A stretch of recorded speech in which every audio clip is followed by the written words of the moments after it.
Hi everyone, I'm Lisa. And I'm Nick. And you're listening to It Takes Two, the podcast where two people take two movies with the same plot or premise and watch and discuss them. And in this episode, we compare, for a fun episode, adaptations of the Odyssey, which is Oh Brother, We're Out Thou, and the SpongeBob SquarePants movie. Yep. Both very clearly based on the Odyssey, but certainly loose adaptations. Very loose. To the point that I discovered, thankfully, when researching this, that the Coen brothers have never read the Odyssey, which is good because neither have we. Yes. So, we're discussing movies based on the Odyssey by people who have never read the Odyssey, and we also have never read the Odyssey. Appropriate. Yeah. Do we have to read it now? No, I kind of like the Coen brothers. I know a decent amount of it just from, osmosis through other cultural things, and I did kind of quickly research the key points before we watched the movies to see like what they actually cover off in them. Returning back from the Trojan War? Well, that's the main plot of it, and that's actually, I think, the biggest difference between these two movies, which is that both the Odyssey and obviously Oh Brother, Where Art Thou are about the journey home, whereas SpongeBob SquarePants movie, they go there and back again. Yeah. Not to Troy, to Shell City. Yeah. Which is the same thing, I guess. They don't really fight. Well, I don't know, they kind of do fight a war there. Or they start a war? I'm getting ahead of myself here. Yeah, where do you want to start off with these two? I really like Coen Brothers movies. We've managed to do 2 episodes in a row on Coen Brothers movies. Yeah, we have. Which wasn't planned. No. And it's nice seeing George Clooney in a movie where he doesn't just play... Handsome guy? Well, he is technically playing a criminal in this, but like, in my mind, the only other thing he was ever in is those, like, Ocean's remake movies. And Batman and Robin, which you've erased from your memory. That's because of the bat nipples. And the, like, crotch zooms and butt zooms. Do you remember that from the, like... In Batman and Robin? Yeah. I thought you were saying, Brother, Where Art Thou? And I was like, I don't think I noticed that, actually. No. It's just... I feel like did they not do that more to Val Kilmer in Batman Forever? He had bat nipples, didn't he? No, I'm pretty sure... Was that only Clooney had bat nipples? Only Clooney had bat nipples. Hmm. Like, there's... The way Tim Burton does stuff, which is making things in... Like, you're supposed to perceive as real life as comic bookily and weird as possible. Yeah. So that worked for the Keaton Batman films. But then when Joel took over, it became very comic booky, but more towards the Adam West end of comic booky, where it just became super camp. And honestly, I love campy stuff, but man, that is just... I don't know. It's too much sometimes. All the characters having catch lines and catchphrases just reminded me very much of Adam West's Batman, and I love Adam West's Batman, but it never showed off George Clooney's talent for acting, and I think he got typecast, even though wasn't he executive producer of the Ocean's movies? I know he's quite heavily involved. Sure, he's pretty good as a director as well, because he directed Confessions of a Dangerous Mind, and he is in that and is very good in that as well. But it's a great movie. I think he's a better actor than people give him credit for. But I think it's because he basically did what Harrison Ford did to himself, which is only choosing projects that he had to do minimum effort to play him. He was playing himself. That's my opinion.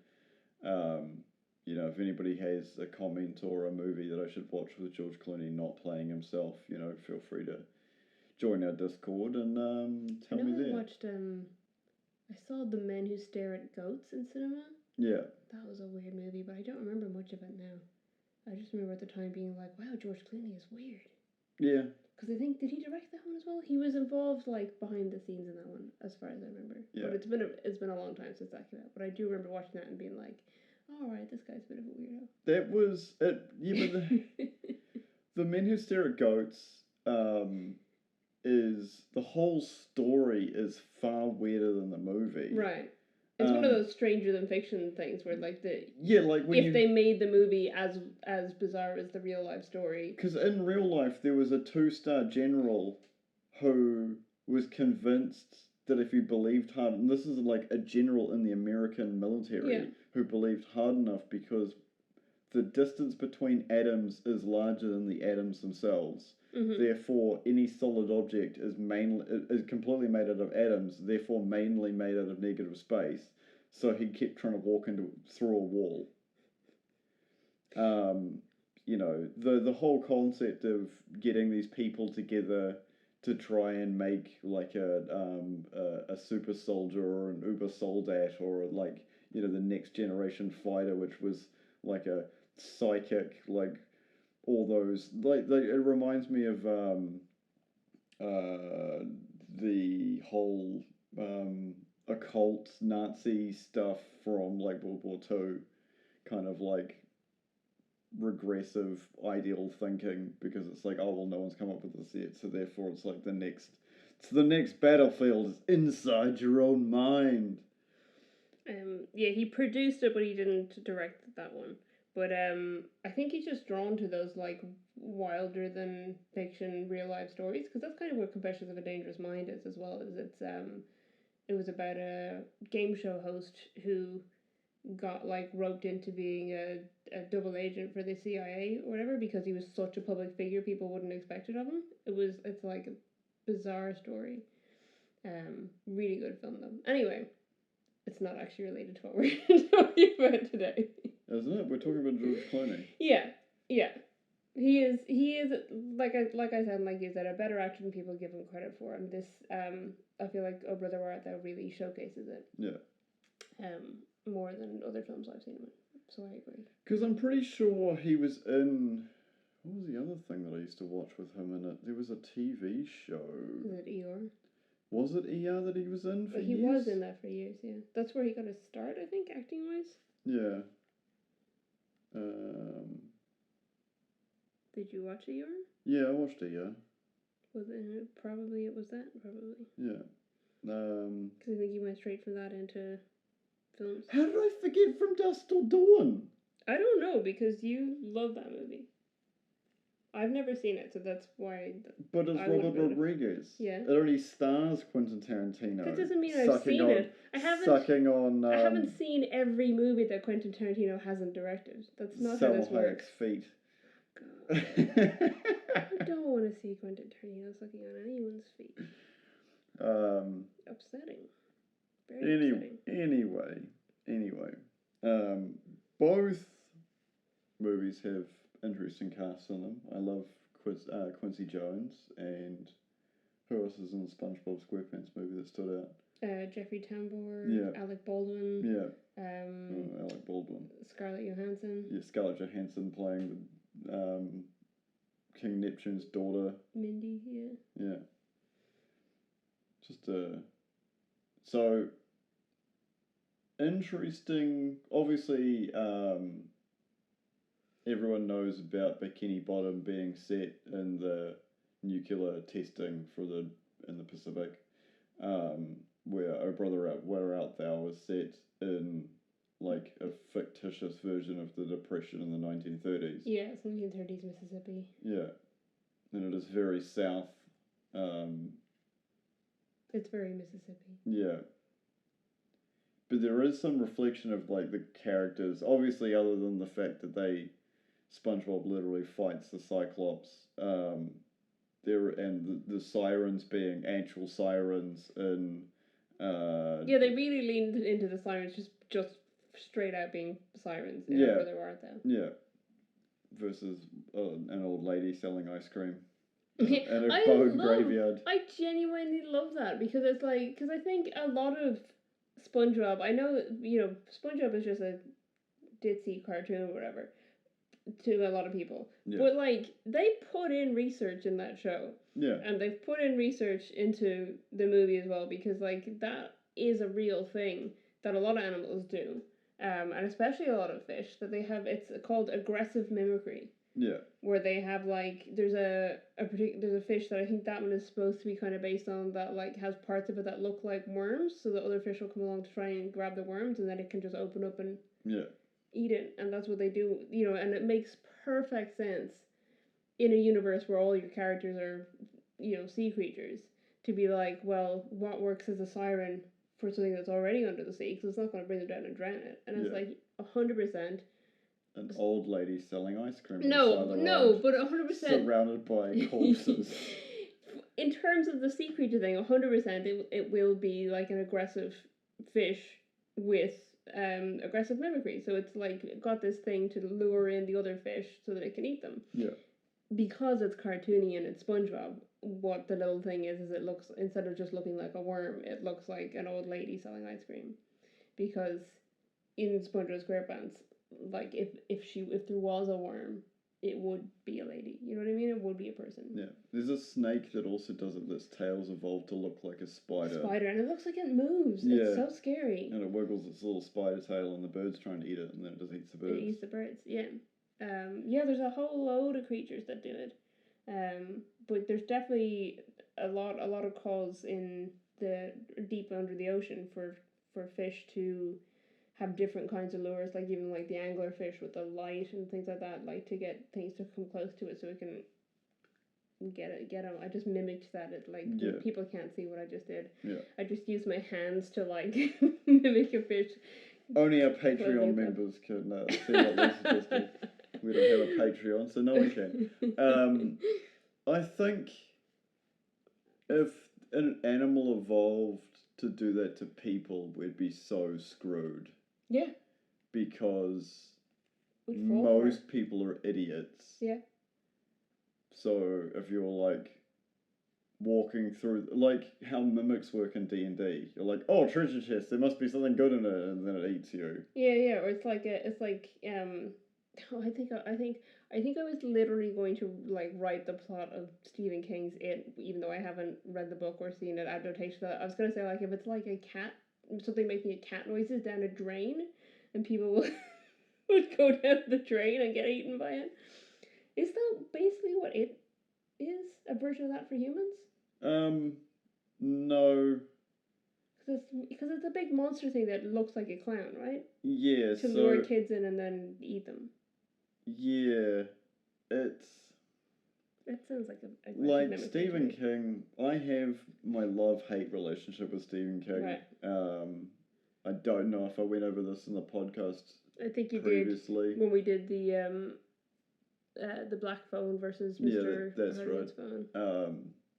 I basically the creature, spoilers, obviously all spoilers. But we haven't previously warned you that we're going to spoil a different franchise. Yeah, true. Spoilers for It.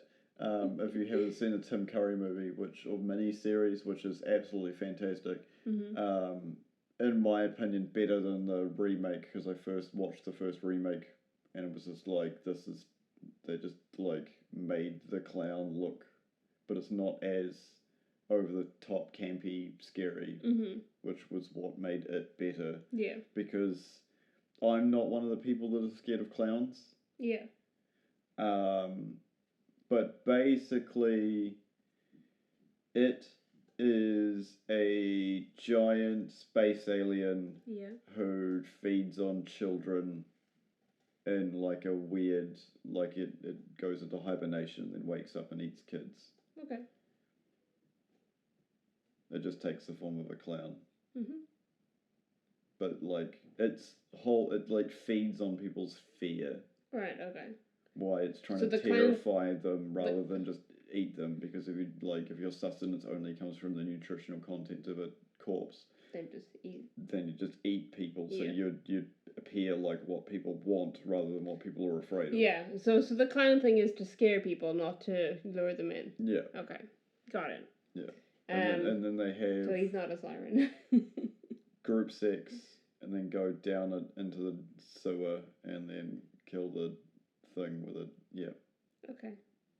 It's very weird. No, I don't think I even Stephen know King did so much cocaine he doesn't even remember half the books he wrote. It is a true fact. You can look that up. All right, back on track. SpongeBob. Yeah. Yeah. No. It's an interesting adaptation because SpongeBob, who is like, if you've ever watched the show, which I have, and I'm assuming you have as well. I saw this movie in cinema. Okay. I didn't see Our Brother Where Art Thou in cinema. Fair. And judging by the box offices, a lot of people didn't see Our Brother Where Art Thou in cinema. Yeah, Coen Brothers movies have like hit and miss with actual money making. Yeah, fantastic film though. Yeah. Yeah, you get given a quest and they're off on a quest, which is not unusual for SpongeBob, who is basically seen. He is the main character, but he's not seen as the main character by everyone around him. He's not Buzz Lightyear. He's not Batman. He's not, he's just like he's just guy. some dude, yeah. But did you say? Because what did he say at the beginning of the movie? Oh yeah, he did that. He's been employee of the month for 374 consecutive months. That's 31 years. Or slightly more than that. Yeah, just over 31 years. Because 31 years would be 372 months. So from the first episode, which is when he gets the job at the Krusty Krab. Yeah. And saves Mr. Krabs and Squidward from the sardines. Mm-hmm. The smelly smell. So this movie is like 31 years later. Yeah. But it's funny because it's I didn't realize this at the time. I don't know if I knew it at the time, but I didn't realize it since then anyway. Because obviously SpongeBob has become a huge thing. It was only 3 seasons, I think, and then there was going to be no more. Yeah. And this movie was made as the finale. This is the end story of SpongeBob. Yeah. And then the movie was so popular that they were like, "Hey, make more SpongeBob." I think just throwing money at them. I think the same thing happened with The Simpsons. Did it? Because I'm pretty sure when you're a TV show and you make a movie, there's either 2 reasons why you're making a movie. One, your studio's cancelled you, but they've given you like another season's worth of budget, but they're like, cool, finish it. Yeah, yeah. Or the show ended, all the props got sold off, the cast went on to, and the producer and everybody behind the scenes went off to do different stuff. And then people wanted it. And people wanted it. Yeah. Ergo, Chronicles of Riddick, ergo, Serenity, the Firefly movie. Yeah. It's Bob's Burgers. Yeah. It's interesting where you get, it's like a rejuvenation of a IP based on a movie. And it's like these days, you could sit there and watch, because we've been watching Last of Us and Mandalorian at the same time. Pedro Pascal for like being on everybody's radar at the moment. You can sit there and watch like 2 episodes in an evening. Yeah. And not be going to bed at like midnight. Or you could watch a movie. And that's pretty much it in the modern day and era. Unless you're like binge watching stuff, which is not good for your health at all. Yeah, so it ended up being, I'm trying to figure out, is it still going? I don't think it is. I think it's fully ended now. But it ended up being 13 seasons when it originally was 3 seasons. Jesus. How many? There's like 4 movies, isn't there? Yeah, there's multiple movies now. They've released a few more in recent years. But they've said that this movie that we're talking about now is still considered, is their canon ending to the whole thing. So what they said basically when the series got back up and running afterwards, they were like, okay, everything else that we make, SpongeBob wise, takes place between episode 1 and the SpongeBob SquarePants movie. Right. It's like somewhere in there. So all the additional 10 seasons they've made and the additional movies they've made are all before this movie. So they're in that 31 years or whatever that he was working at the Krusty Krab. So you get a lot of similarities between the supporting cast in these two movies, which I don't think was intentional. And obviously maybe they're, from what I know of the Odyssey, they're not based on anything. Yeah. So you've got, in Oh Brother, What Are Out There, you've got two governors competing against each other, which one being a member of the KKK, which, makes sense for the South and that era. It's so funny, though, because, like, you almost expect the other governor to be in the KKK, because the other governor is, like, an old, white, seems like a conservative governor who's not too interested in, in integration, as they call it. Yeah. And, he's got his son working for him, and he's all about nepotism and whatever, and he's been governor for years. And then they've got the new, like, guy with new ideas coming in. Yeah. But the new guy is the one who turns out to be in the KKK. Yeah. And the old guy, once he sees a band that has white members and a black member and people enjoying the music, he's like, oh, people like this integration thing. Okay, we'll bring in integration. Yeah. And you're just like, wait, hang on. I thought this would be the other way around. So in my mind, the old governor is King Neptune. Right, okay. And the KKK governor is Plankton. Makes sense. He's trying to take over. Because I think, ironically, even though Neptune in Roman mythology is Poseidon in Greek mythology, in the story of the Odyssey, Poseidon is an antagonist, whereas Zeus is the one whose daughter Athena convinces them to actually help them out and absolve them and stuff. And like that governor is the one who absolves them. Yeah, who I was gonna think of, what's the actual word? Pardons, yeah. He pardons their crimes. So I think you're right that those possibly are both supposed to be Zeus in this story. Yeah. I don't know. So then is Plankton supposed to be Poseidon? Because he's the one who sends someone after him. I think obviously Dennis and the sheriff are the same. Yeah. But I don't know, like, or do they have a direct comparison? But they must do, because they're so similar. They've both been sent to find them, and the sheriff is clearly meant to be the devil. Yeah. As well. Because he fits the description that the black guy gives when he said he sold his soul to the devil. Yeah. And then he shows up and is like, and they say, like, no, the law says we've been pardoned, and he's like, laws are a human game or something, and you're like, wait, what? Yeah. Excuse me? Who are you? No, it's an interesting concept adaptation, because it is a interesting and sort of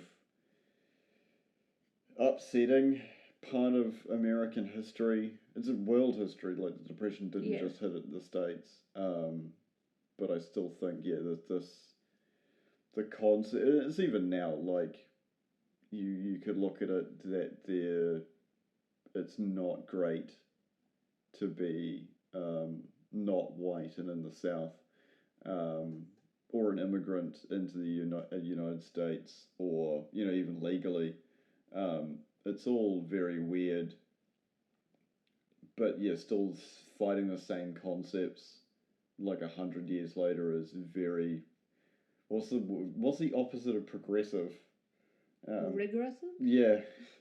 Or conservative? Yeah. Depending on what way you mean it. Conservative might piss some people off. No, it's an interesting look at the fact that nothing's really changed. Obviously, laws physically have, and obviously, you've got schools that serve every race. It's not like, but this is still against my argument of that race is a social construct. It's interesting looking at the fact that it's like still nothing's changed really. People are still having the debate, and it doesn't make any sense. You know, that's why we need some sort of creature that lives underground that mimics a like Happy Meal or a pizza, or you know, a sexy lady, or an old lady with ice cream. Yeah, or old lady with ice cream if you want to lure kids in. Or people like to really unite humans. You know, we need the mimics that eat people. Just so, you know, and it's interesting because you'd hope, you know, if you're one of our listeners, I'd hope you're, you know, a pretty open-minded person, because we cover a lot of subjects. You'd hope we just all went through the same shared social experience. We all had a pandemic. Everybody was involved. Every human being on this planet was involved in the pandemic. Except for that one guy who was on Stewart Island for a few weeks, and he resurfaced and was like, what's going on? Yeah. There's a few people around New Zealand that made headlines doing that. Being like, I was out hunting deer for several weeks, and the police are like, you're not allowed out of your house. It's like, I haven't been in my house for a month. It just feel like we're more divided now than we were beforehand. Because it was like this whole, wear a mask to protect yourself and your loved ones. I'm not wearing a mask. It's like, get a vaccine to protect your friends and loved ones. I'm not getting a vaccine. It's like, what we need, me and you, what we need is we need someone to make a film about the COVID pandemic and how it went. And then we can compare that to Contagion, which was released several years beforehand. Yeah, that's true. And predicted that this is exactly what people would do. Yeah. That's the thing, is that like, any media that predicted a pandemic, or like that, well, I mean, everyone predicted a pandemic. Everyone knew a pandemic was coming at some point. You know, it's inevitable. But every piece of media that has like explored that has gone in the direction of, well, humans are not going to actually come together and help each other with this. You know, I mean, we're, like you said, we're watching The Last of Us at the moment, and it seems pretty similar. You basically revert when the very thin glass of social normality is shattered, and people revert to tribalism. Shout out to our other favourite show, Yellow Jackets. Yeah, exactly. which is by the time this episode is released, it'll be out already. Yeah, we'll be watching Yellow Jackets again. Very exciting. I love Cannibal Girls in the Woods. Okay, that's a weird way to put it. It's just bizarre to me. But anyway, I've digressed enough away in a direction that has no ending, because there is no conclusion to the subject, other than my idea of some sort of super organism that eats humans by mimicking things we want. It's the music in these movies are fantastic. Yeah, genuinely, I love the soundtracks of both films. Yeah, like the sequence where they scam the blind recording studio. Like, is it a radio station? It looks like he's both a radio station and a recording studio. Yeah, just out in the middle of nowhere. Yeah. And you know, they get up there and they sing "I'm a Goofy Goober." I thought of that joke ages ago. I'm a Goofy Goober. My favourite part, George Clooney, singing "I'm a Goofy Goober." That like little scammy bit of that is hilarious. The weirdness of time in both these movies, because it's like SpongeBob has got like a week to get the the Poseidon crown. Neptune. Yeah, Neptune. Oh my god, are you okay? The Greek one, Poseidon's crown back, and I'm like, no, it's Neptune. Oh no, it's Neptune. Yeah. King Neptune's crown back. Because he's bald. Ball.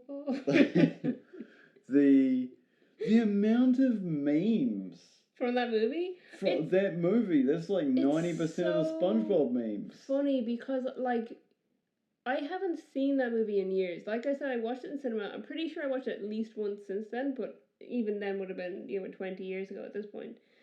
Or almost 20 years ago. So watching it, I was like, oh my god, there's things in this that I still quote on a regular basis. Like have you ever seen me, like, slapping my knee? There's always in reference to those two, like, the two guys in, like, the truck stop in SpongeBob, where they're like, fill her up with mustard or ketchup. And, like, I think that lives in my brain. And I just hadn't even, there was, like, a whole load of different sequences in that movie that I was like, wow, there's part of my brain dedicated to this film. Also, I have such vivid memories of seeing it in cinema, and I thought that I was, like, because I remember feeling at the time that I was, like, old to be in the audience, and I was like, oh, so in my mind I was like, I must have been, 15 or 16 or slightly older or whatever, because I know I went with my younger sibling and their friend, and yeah, the movie came out in 2004, so I was 13. Yeah. Which makes a lot more sense that I was going to a SpongeBob movie when I was 13. Fair.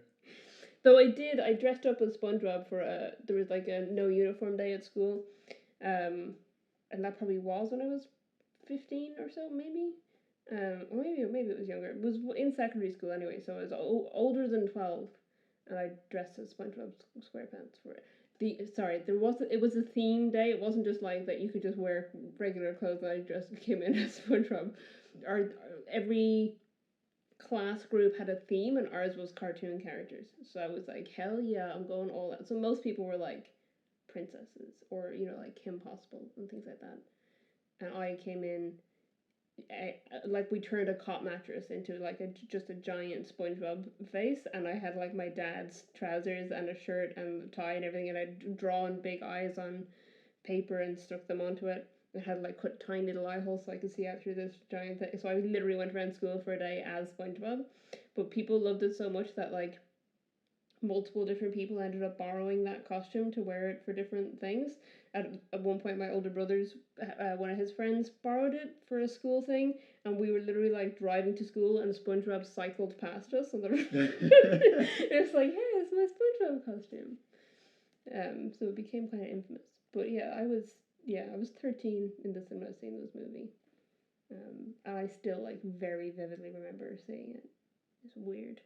I don't know why, like, of all the movies I saw when I was younger, this is one of the ones. This and National Treasure Book of Secrets, which was very memorable because they put on No Country for Old Men at the beginning. Yes. And I was like, what am I watching? This doesn't seem like a National Treasure movie.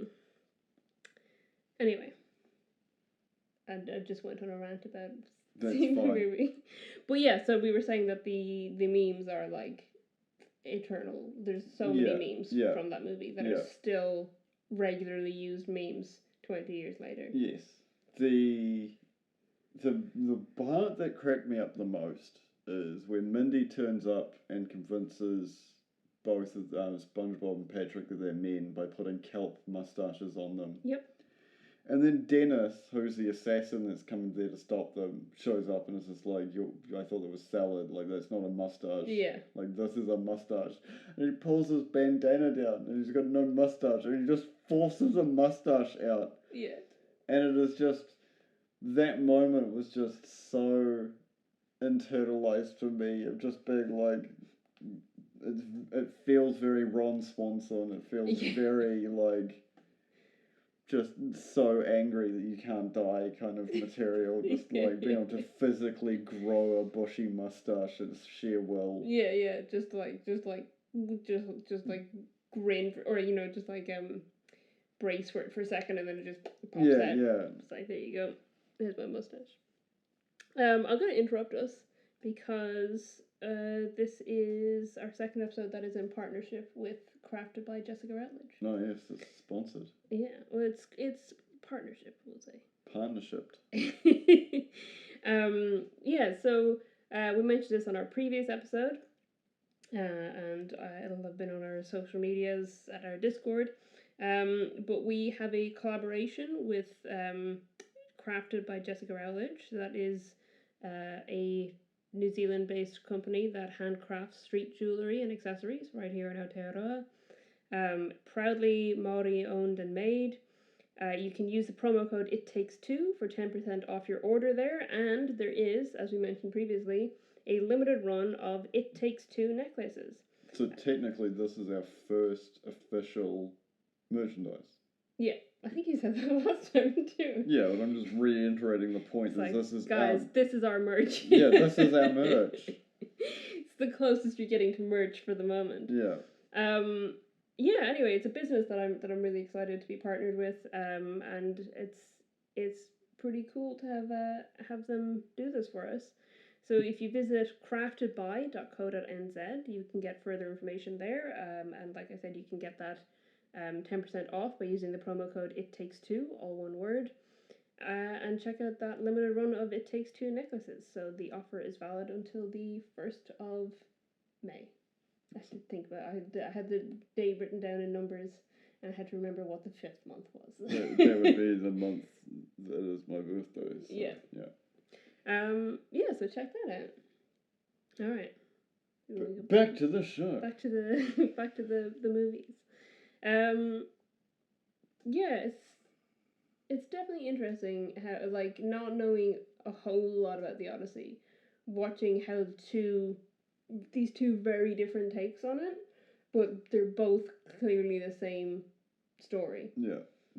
What I was getting to the point, there is a weird amount of time movement in these movies, and it reminds me, and the randomness of them encountering events reminds me heavily of I'm going to forget the name of the movie / play by William Shakespeare that is set in another play. Help me, Lisa. Oh, Hamlet. A play within a play? No. So and so and so and so. Oh, Rosencrantz and Guildenstern are Dead. That's not a play by Shakespeare, which is why it confused me. But you know what I mean. Yeah, it's based on Hamlet. Yeah. So it's Tom Stoppard is the playwright. Yeah, but they're weird, like them wandering along and then things happen to them. Yeah, and it's just like, and that's kind of what all Greek tragedies and things are about, really, is that, like, the protagonist is just going about their day and the gods keep shitting on them. Yeah. Right? That's, like, the whole thing. Because, I mean, that's with the Odyssey, the actual Odyssey. So both these movies take place in less than a week. Yeah. Because Oh Brother Where Art Thou, they have 4 days, I think they say, to get somewhere. Yeah. And in SpongeBob SquarePants movie, they're given 6 days to get to Shell City and back. But in the Odyssey, he's been away at war for 10 years in the Trojan War, and then it takes him 10 years to get back because so much shit just keeps happening to him. Yeah. I don't think either of the films did things in the same order that they happen in the Odyssey or in the same order as each other, but there's definitely a whole lot of things that are clearly meant to be the same thing. And some of them I'm not even sure, having not read the Odyssey, I'm not sure which thing they're meant to be. Like, I know in the Odyssey, Odysseus has to go through the land of the dead, but he also has to go through, like, an area where there's, like, all these cannibals, and I don't know which of those these represent, but I think in the movies, the pit that they go through where they think they're invincible and they end up singing with all the monsters, with, like, all the monsters who want to kill them, and by the end of it, the monsters are, like, real happy. And, Brother Where Art Thou, the KKK. Yeah. I think those are meant to be the same thing. Yeah. They very much feel like the same thing, that they're trying to get through, and this massive group that wants to kill them, and they're, like, just trying to sneak through, and in both cases in disguise. I mean, I know the manly mustaches weren't much of a disguise, but they still were. And obviously with the KKK, they dress themselves up as the color guard so they can save Tommy. So it's interesting because those things don't happen at the same point in the story. Yeah. Because I feel like that monster pit in SpongeBob is very early, whereas the KKK is, right towards the end of the journey in Oh Brother Where Art Thou. There's a few things in the SpongeBob movie that are almost callbacks to other jokes in the SpongeBob movie. Right. Oh, not sorry, in the SpongeBob show, not right. the movie. Yeah. Of course there are. Because like the Goofy Goober thing reminds me of like the something Wiener. What was it? The Wiener. Weenie Hut Jr. Yeah, Weenie Hut Jr. And then like the How Tough Are You thing with them in the bar. Mm. You know, I you know, how tough are you? I ate a bowl of bowl of nails for breakfast, and there's like and it's like without any milk, go right in. You know, and the whole everyone dies if somebody dies if they make bubbles. It's a very there's a little bits of callbacks. Obviously, the whole trying to steal the Krabby Patty secret formula is Did we watch the food theory thing together? Where they made Krabby Patty? No, but he was talking about the fact that Mr. Krabs is so cheap that the secret formula was probably nothing, because it makes the most sense, because there's a guy who doesn't like spending money. Why would he spend money on a secret ingredient when you could just say there's a secret ingredient and people would believe it? Yeah. And the secret ingredient is literally nothing because he's so cheap. Yeah. I feel like they did that in an episode though.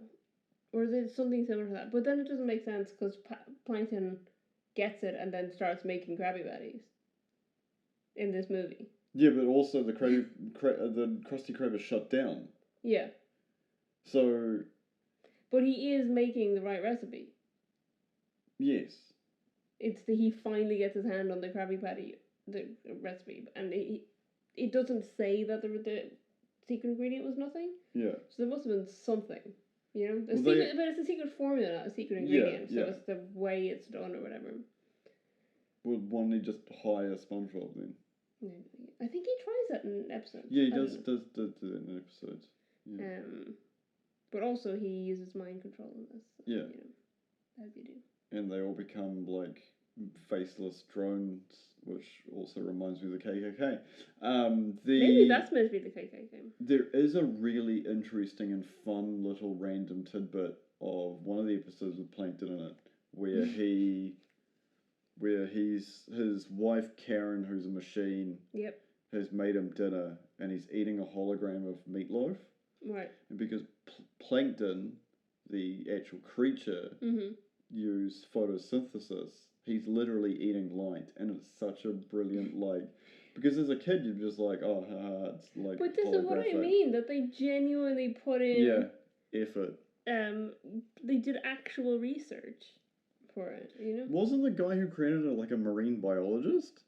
Was it Steve Hillenburger, or is he? Yeah, Steven Hillenburger. Is he a marine marine scientist? Yeah, that makes sense. Yeah. I knew that was a fact that I remembered. Also, SpongeBob SquarePants is canonically asexual, so go representation. But he has a mum and dad. Queer. Oh, yeah. No. Yeah, it's... If... I know it comes off as funny because they are what's the word? Anthropomorphic, like, sea creatures. Yeah. But his behaviour is upsetting if it was a real person. Right. Because you imagine getting ready for work and you're showering and your workmate is just in your bathroom washing your bag. You'd be just like, I'm calling the police, I'm contacting HR, fuck you. And his best friend just being like constantly wearing the same underwear for how many? 13 years? I don't know. Like, but he changed the underwear in the middle of that song without us ever seeing him do it. Yeah. So I don't know what. Very must have been. Yeah, it's bizarre. It's bizarre in a good way. Mm-hmm. But if it was a human, like if you just did that interaction with a human, but it's like that. What was that show you watched? Where the girl was kept in like a weird cult, keeping up with something Schmidt or something. What was it? Oh my god, The Unbreakable Kimmy Schmidt. Yeah, Was it the girl that was kept in a cult and then just like brought into the real world and like it's just basically autistic but like and like weaponized? She's very SpongeBob actually. Yeah, I get it. Yeah, so she's the plot of the Unbreakable Kimmy Schmidt. It's a comedy series. It's not going to sound like a comedy series, but it's funny. It's funny, guys. Don't worry about it. It's genuinely hilarious. But it's about a woman in her 30s who, as a teenager, was kidnapped. So she was, I think, 15 or 16? I don't know. She was a teenager anyway. She was kidnapped and brought into a bunker by this guy who basically has a cult in the bunker, but he's made them believe that the apocalypse has happened and he's saved them. Yeah, blast from the past. Yeah, except that he's kidnapping teenagers to do it. And then 10 Cloverfield Lane. They're rescued and they discover that there was no apocalypse. Yeah. And she moves to, she's from like Kansas or something, and she moves to New York City by herself as a 30-something-year-old woman who's been living in a bunker for 15 years. Yeah. and so she's like, everything is amazing to her, and but she's also like totally still like regressed a little bit into childhood, so she like wears like bright colors, she's got like little child backpack, she's never been to high school, things like that. But people obviously expect as an adult woman that she's at a certain level of maturity which she never got to reach. Yeah. So it's a really interesting show, but it's genuinely very funny. It's a weird. It's on Netflix. It's a Netflix original series, so people can check that out if they haven't. I don't know if I'm selling it well, but she has got a very similar personality to SpongeBob, except a little bit more grounded in reality. Yeah. And they do cover a lot of like social issues, because this is the perspective of a person like being like, wait, why is it this way? You know, like the person that she ends up becoming best friends with is a gay black man, who is like a very bizarre character because he's like just totally over the top. Yeah, so it's an interesting show, but I understand the comparison you're making there. Yeah. Because that is SpongeBob is very much, but that's the thing, is that I think sponges live a very long time. Yeah. So I think that's an intentional thing that he like. In terms of, you know, because everyone keeps calling him a kid, even though he's been working in the same job for over 30 years. Which is kind of sadly motivating IRL. Because I think most people who, if you've been working the same job for 30 years and you're literally the best employee and you get passed over for a promotion... Mm-hmm. It probably would make you spiral downwards. Yeah. And get drunk on ice cream and then abuse your boss in private, in public, in front of, you know, a bunch of people. I can understand that happening, and that feels very real. But like at the same time, I don't think our generation and Zoomers would put up with that shit. Mm. Like, we're raised by SpongeBob. Yeah, the quiet quitting, the fact that we don't put up, we don't have the same opportunities to do nothing like the generation that came before us. Mm-hmm. Because you take my previous workmate and your workmate who's been working in the same job for 1 billion years, you can't do that. Not a bit. 36 years, I think. Yeah. So he started when I was... a couple months old. Yeah. Is that right? Yeah. He's quite happy in that job, by the way. Just for people listening. I'm not shitting on said person. It's just... and doing pretty well. Yeah. It's just bizarre to me, who's gone through, like, multiple different... not even, like, careers, but, like, different job fields. Yeah. To be just like, I could not imagine.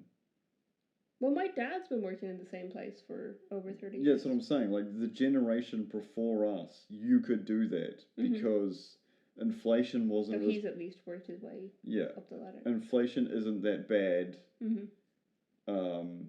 House prices weren't that bad. Like, obviously, like, the lending things, like, people are like, oh, but we have to pay 50% of deposit. It's like, 50% of 16 grand is not a lot of money, folks. Like, it's a couple of months worth of savings, not like me spending five, no, 8 years saving enough for a deposit. Like, there's a big difference between, oh boy, you do 50%. You're like, yeah, okay, so 16 grand, whoop-de friggin' do. To buy a 4-bedroom house with a double garage. It's so bizarre to me that, yeah, SpongeBob, who was made in an era of my lifetime, I can understand it for, like, what's the word? What's going on with me today? I don't know. Canonical reasons that he's stayed in the same job, because it was very difficult, because he'd be like in mid-season and then you'd be like, oh, the TV's playing a different episode, and you're like, why is he now working in an accountancy? That doesn't make also sense. at this point, like, after this movie was made, they can't, because the ending of it is that he's been working there for 31 years. But it's like Homer has multiple jobs. Does he? Yeah. Did they find him? They made him not work. No, he always ends up back at the nuclear power plant. I'm just saying that, like, he's done so many different things, and it's very similar. Like, I think they went over the top with Family Guy, which I know you don't like because you don't like Seth Rogen. It's not Seth Rogen. I know. Why do we keep doing this? Because it's funny. It started off as a mistake, and then it became a joke, and then it was a mistake again, and now it's a joke again. You don't like Seth MacFarlane. True. But you're okay with Seth Rogen. I don't have a problem with Seth Rogen. I don't have a problem with Seth Rogen. She's calling you out, Seth. Whichever Seth's listening. Any Seth.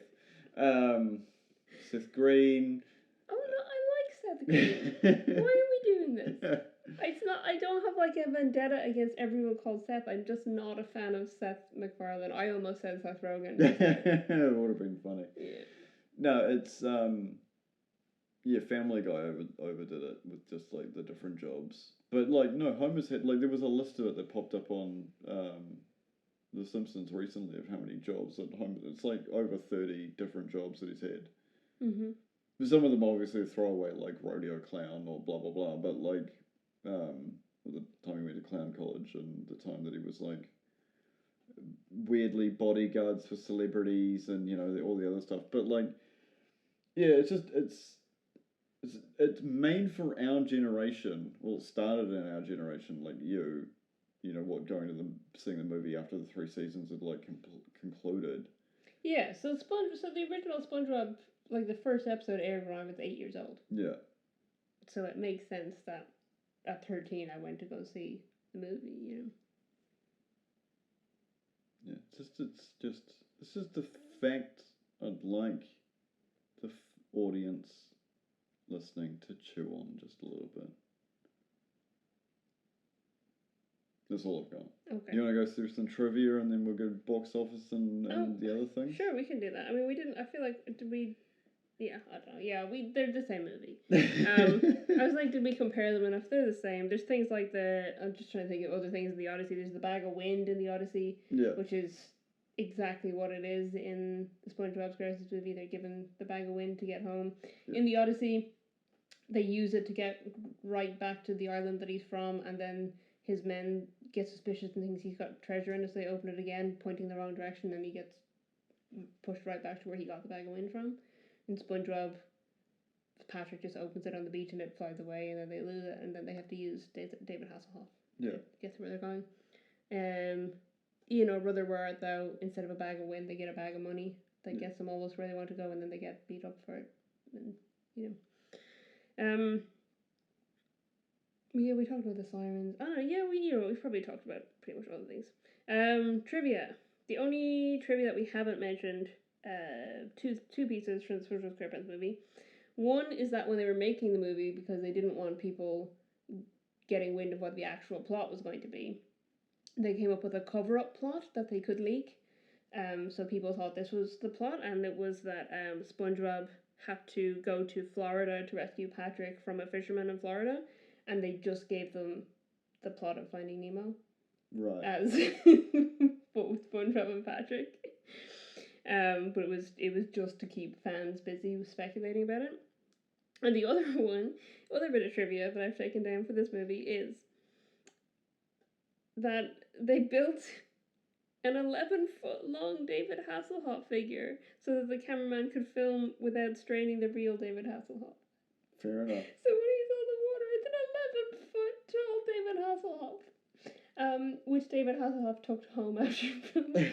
And about 10 years later, he auctioned it off for charity. So Nice. someone out there has spent a lot of money on an 11-foot tall David Hasselhoff. Which is great. In terms of notes for A Brother Where Art Thou, one of them was about the film soundtrack, which we kind of touched on. But it surpassed the success of the film, Wow. the soundtrack. So by early 2001, so the film came out in 2000, by early 2001, the soundtrack had sold 5 million copies.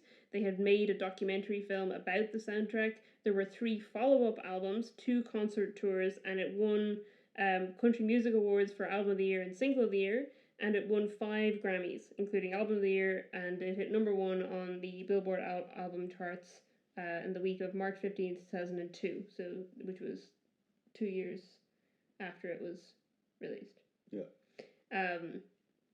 It's crazy. So that's nuts. I mentioned that neither of the Coen brothers had read the Odyssey. In fact, the only person on set who had ever read the Odyssey was Tim Blake Nelson, who has a degree in classics from Brown University. Tim Blake Nelson was a neighbour of Joel Coen's at the time, and Joel had not actually seen him act in anything before they sent him the script to ask him to read for this. And when he received the script, he thought that they were just asking for his advice as a classics major. Fair. He didn't realise they wanted him to read for the film. And he's fantastic, and I really like Tim Blake Nelson. Yeah. The other thing was that George Clooney, they assumed because his aunt is Rosemary Clooney, who was a famous actress and singer, they assumed that he would be able to sing. It is clearly dubbed. Yeah, so he practiced for weeks to do it, but when he came in to record, they were like, No. nah. So his voice is dubbed by Dan Tyminski, who's a country blues singer. The only one of the 3 of them whose actual voice appears in the soundtrack is Tim Blake Nelson. He sings I can't remember what the name of the thing was. It was like I'm a Journeyman or whatever. The other song that he sings while Ulysses is trying to talk to his wife. I'm a goofy goober. Yeah, I'm a goofy goober. And then this was one that I just thought was interesting. So there's in the Odyssey, there is a character that turns Odysseus's men into pigs. So apparently the an interpretation of the sirens in the film is that they turn the men into pigs, as in they hand them over to the police. Yeah. Which I thought was fun. Budget and box office wise. So these films came out in 2000 and 2004, and they actually have a very similar budget. So Oh Brother, Where Art Thou, the budget was $26 million. And for SpongeBob SquarePants movie, the budget was $30 million. So they're pretty close in budget. Which of them do you think did better in the box office? It's always the kids' movie. It's always the kids' movie that makes more money. So Oh Brother, Where Art Thou made $71 million in box office. Not bad. Whereas SpongeBob SquarePants movie made $141 million. Yeah. It's always the kids' movie that makes more money. What I thought was interesting was the opening weekend stats. So Oh Brother, Where Art Thou in US and Canada on opening weekend only made $195,000. Wow. Which is not very much. Whereas SpongeBob SquarePants movie on its opening weekend in US and Canada, where did it go? It's gone away from me. I reloaded the page. Oh no, that's because I'm on George Clooney's IMDb page. I was like, I'm very confused by this. Right. Sorry. So opening weekend in US and Canada for SpongeBob SquarePants movie, they made $32 million. Wow. So versus what was that, 195,000? Yeah. Yeah. Quite a difference in opening weekend. So it makes sense that the worldwide growth ended up being double what it was for Oh Brother, Where Art Thou. Yeah.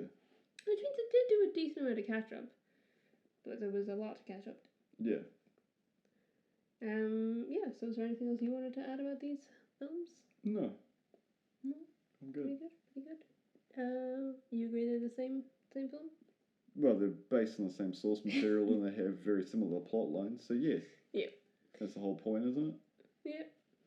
Alright, if you want to hear more of us, well, not really, but if you want, kind of. What? If you've heard this, you don't want to hear any more. No, I mean, you're not really going to hear anything more, but I was going to say, you can check out us on social media.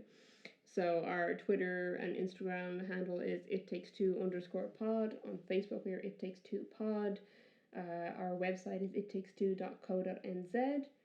We also have a YouTube channel, which I believe is just ittakes2nz. And we have a Discord server that you can join. The link is in the description and also on our website and in our Twitter bio. So you can find us in all the places and come say hi. Yeah, that works. Sorry, am I going to do a closing statement? 4 years ago. Thank you all for listening and stay safe out there and we'll catch you next time. Goodbye.